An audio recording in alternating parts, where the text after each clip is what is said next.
Isang kagubatan. Maraming kambing. Marami silang mga kambing. Tapos meron dong kuweba, isang kuweba. Maliit lang yung kuweba, parang iskinita lang. Tapos yung isang kambing, may nakitang liwanag do sa kuweba, sa iskinita. Maliit na liwanag lang, patay sindi yung liwanag, parang alitap-tap lang eh. Maliit na liwanag lang. Nakita ng isang kambing. Ngayon, pumasok yung isang kambing. Marami sila mga kambing doon sa labas. Ngayon, nakita ng isang kambing. Pumasok yung kambing doon sa kuweba. Yan. Ngayon, doon sa liwanag. Siguro mga saglit lang. Ang bilis lang.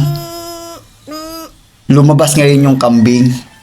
Sabi nung kambing na galing sa kuweba. Saglit lang eh. Ilang minuto lang eh.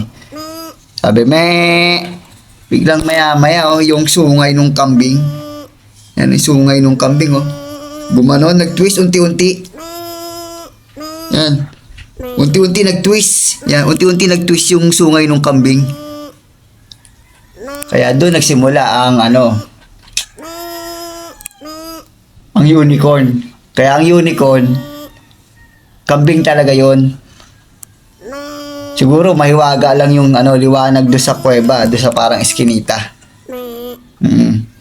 Hindi ko alam kung ano yung liwanag na yon. Basta saglit lang eh. Pero marami silang kambing. Sumunod nun, yung ibang kambing, hindi naniwala. Kaya siguro kukonti lang yung unicorn, ganon. Pero may mga naniwala naman, may mga ilan-ilan. Pumasok din yung ibang unicorn. Kasi sabi nung kambing, dahil lumipad na yung unang unicorn eh. Yung unang kambing na naging unicorn eh. May nag-try, pumasok din. Pumasok yung isang kambing. May liwanag, maliit na liwanag lang sa kuweba. Nakamatay na yan, hindi parang alitap-tap nga. Ganon din, segundo lang din, ilang minuto lang din. Paglabas, di ba, sabi niyang sumunod na kambing, ganon din, yung sungay niya, nag-twist din, unti-unti. Boy, lumipad na rin, nagsiliparan ng ibang kambing, naging unicorn.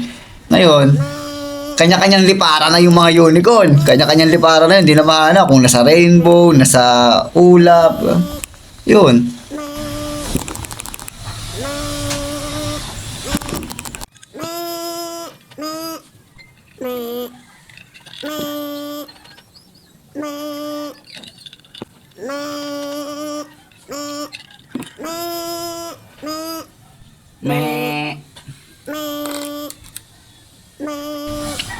Bawat bata may tanong,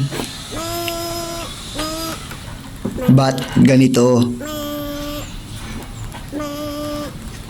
Ba't ganon?